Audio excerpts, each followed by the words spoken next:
Nice. Oh, it is Cool. a really enlightening conversation. I really you. appreciate it. Yeah. Awesome. Is this Yeah, good? sorry, so you're saying you're vegetarian? Yeah, I'm a vegetarian. I've been a vegetarian for 5 years, like as of last month. Been considering veganism. It's a bit harder than becoming a vegetarian for sure. Like, yeah, I'm not sure. Yeah, when you look at it, there's milk in everything, isn't there? Exactly, almost, yeah. And I love cheese, which is a bit of a guilty pleasure of mine. Yeah. No, I was the same because I went vegetarian about 5 years ago, and it took me 2 years to go vegan. And it was a process of just like cutting things out. For me, it was egg primarily, but yeah, because I put egg in everything, and then it got to the point where I was just cutting it out of more and more things, and it got to the point where I just didn't have it anymore. But yeah, it is for a lot of people. Cheese is the one. And like my auntie, like she's been a vegan for 15 years, I'd say. Like right before, like right when it was really difficult to go out somewhere and get like a vegan option. And like me, 5 years ago, becoming a vegetarian. Like, because people have been fighting for more options and all that, it was so much easier than what it would have been for her to become a vegetarian sort of thing. And like, we're at this point now where for vegans it's so much harder to become a vegan sort of thing. But like, I feel like 5 years from now, it'd be just as easy to become a vegan as it is to become a vegetarian, I think. Yeah. I would say though, although it can be difficult to change those habits, it is just a habit thing. And once you replace those things which now have dairy and eggs in with vegan alternatives, it just becomes second nature, and you don't even have to think about it. Yeah, I find that with becoming a vegetarian, sure. I mean, there's a few things I miss, but after a month, I just forgot about it. Yeah. And like for me, like when I miss those things, I just reminded myself of why I was doing it and the animals which were being exploited. And ultimately, it doesn't mean, the taste pleasure that we may be missing out on is worth it for the animal abuse that we're not being a part of. Would you agree with that? Yeah, no, definitely, yeah. Like your sign there, like, is animal abuse justified if it gives us pleasure? I mean, personally, I don't get pleasure from like animal abuse, but like if you talk to someone like who, I don't know, maybe goes to an old-fashioned circus or something, then, I mean, they'll look at that statement and say, no, it's not justified, but at the same time indulge in something that gives them pleasure, I guess. And it's, I don't know. It's very difficult to truly disown something that does give you pleasure, I find.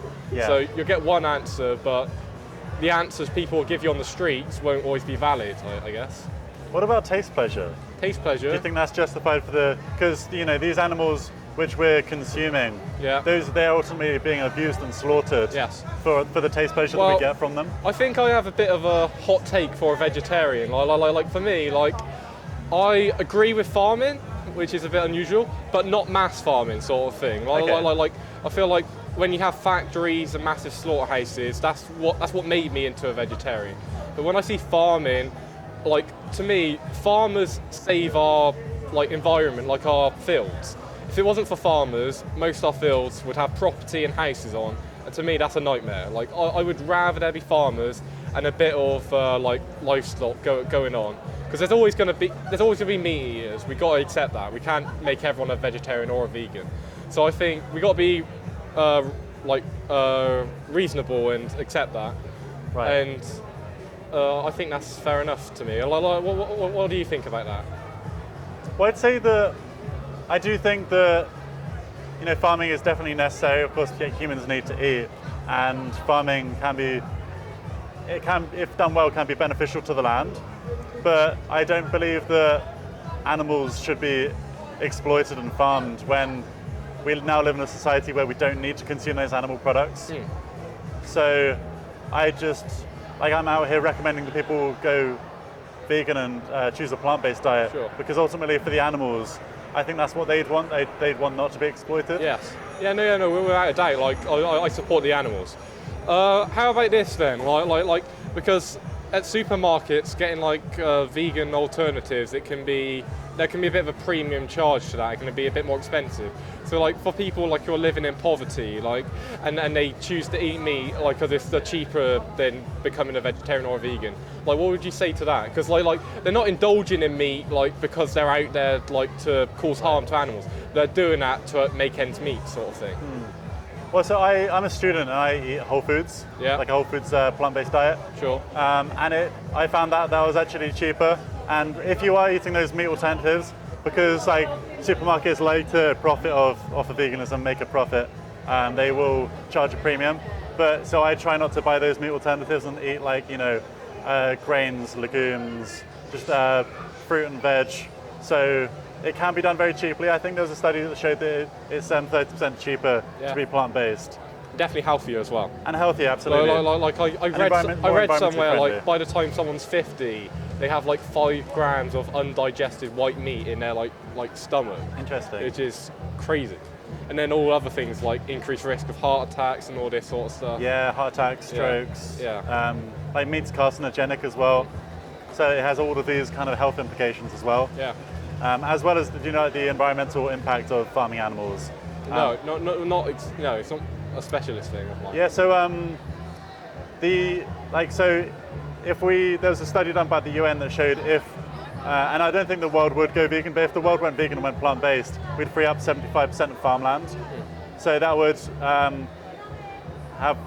make the land more available for rewilding and all the other alternatives we could be using the land for. Also, methane is actually more potent to the environment and drives climate change more than carbon dioxide. So there's these other impacts that people don't think about. And also, there's sewage, runoff, deforestation that happens for cattle grazing. There's all these implications. What is it? It's also, to produce 1 kilogram of beef, it takes 17 kilograms of grain. Yeah. So farming animals is just extremely inefficient. So even if we're not farming them intensively, to farm them on grass-fed beef is also very inefficient environmentally. So even if they're having better welfare, the environmental costs of eating animals is very high, when again we could just be eating those plant-based alternatives. Sure. I think with your first point about if the farmland was freed, we'd have animals living there. I think realistically that wouldn't happen. I think if the farmland was to go, like I said, there'd be housing development, there'd be all kinds of things where the people with the money, they decide what happens at the end of the day. Sure. If there were more vegetarians with money, then that would happen. But unfortunately, there isn't enough people with money that can do that. Yeah, it would take us to demand, the land be used for different things. But there is a growing trend of rewilding. It's more land is being allocated to rewilding. Yeah. But I don't know how that would work with how the land would be used. I'm not sure. We'd have to kind of hopefully vote in a government which would use the land better and more environmentally friendly. But ultimately, the land that's being used now for animal farming is just so inefficient. When we could be, if it was for housing, we could be housing people.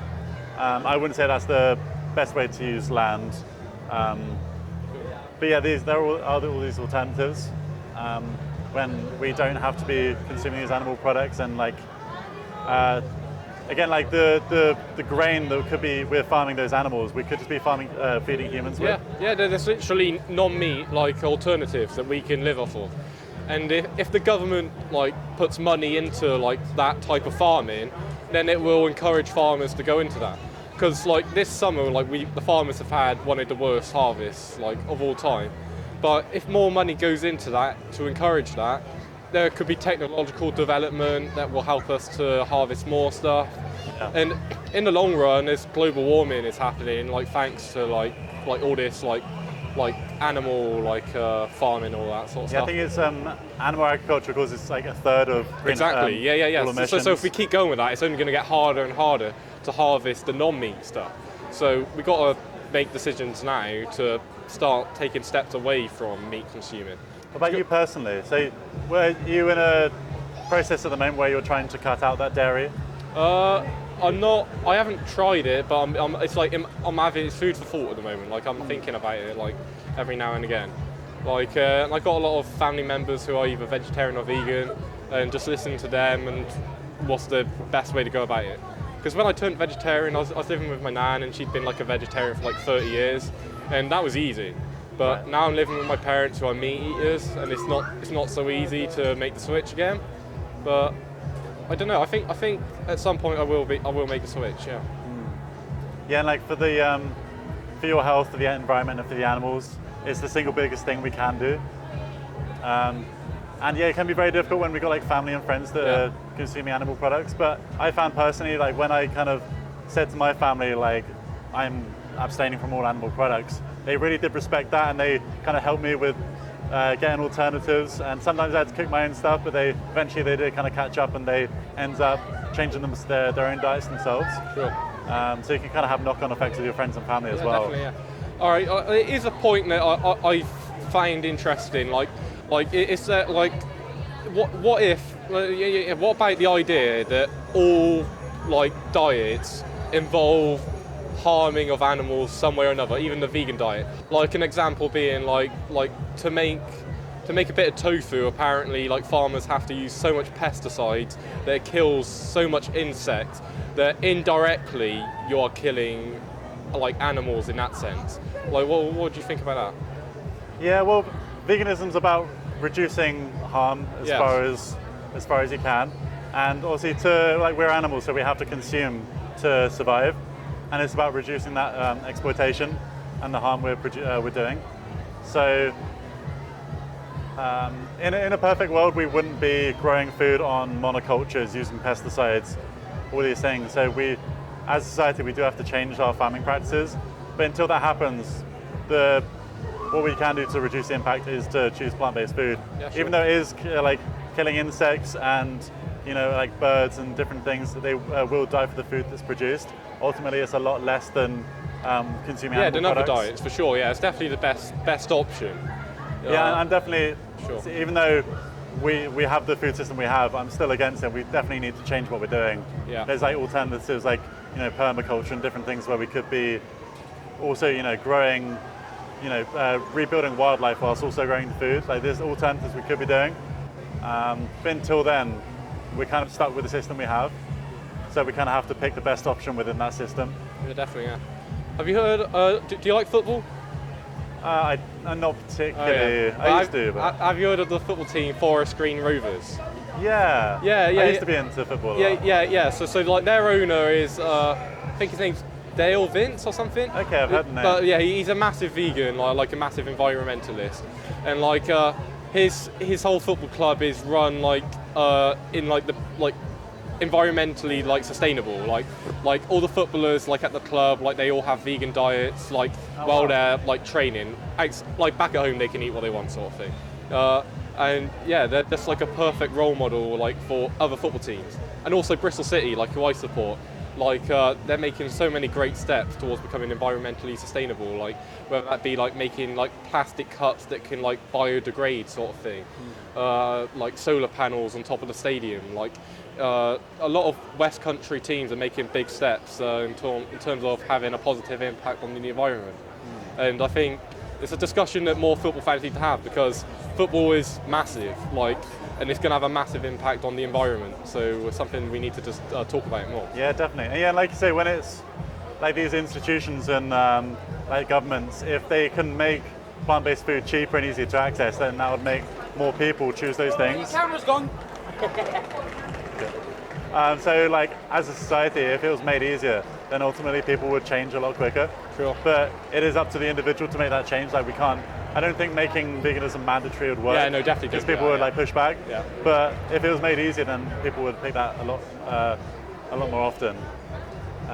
Could I give you? There's a piece of paper here which I'll give you. Thank you. So basically, the top QR code there is a website which will give you 3 weeks worth of meal prep.